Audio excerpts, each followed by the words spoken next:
Hello, this is Matthias, and this is my little gadget, the Retrode. It's a USB adapter for retro game cartridges and controllers, and it's got a USB port that basically allows you to connect these cartridges and controllers to anything that can host USB devices, such as this. And I'm pretty sure you've heard about this before. This is the Raspberry Pi. It's a credit card-sized little computer that runs Linux. This is an ARM 11 processor, and it's got all kinds of I/O ports, a USB, Ethernet, an HDMI output, and of course the storage, which is an SD card slot.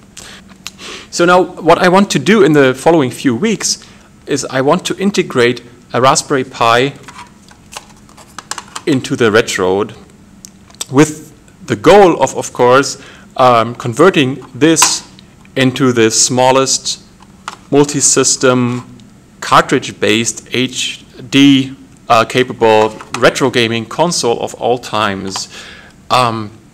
So it turns out this might actually be possible because there's some space left within the case of the Retrode. So if we have a look inside, here we have the mainboard. This is the mainboard of the Retrode, and you can see, I don't know if you can see it, there's some air underneath the mainboard, maybe 4 or 5 millimeters, and it might be just enough to squeeze a little additional board under there, and this board might well be the Raspberry Pi.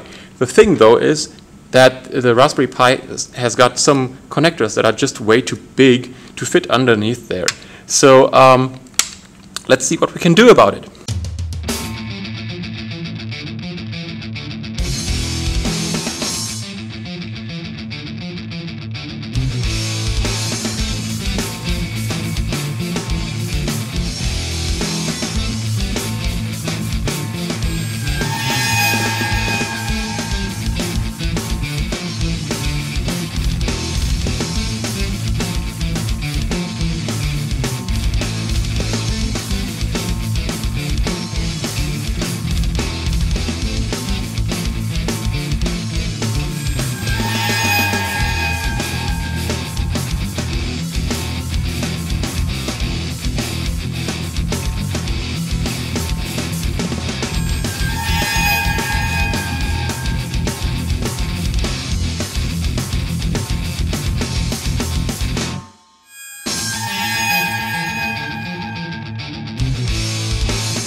Alright, welcome back. So again, this is the Raspberry Pi as we know it, and now that I'm done with it, it looks more like this, with all the major connectors gone. There's no more Ethernet, there's no more USB, and the video ports and on all the other stuff is also gone. Of course, I left the HDMI in place because we're going to need that, and this is the power supply for which I haven't found a solution yet.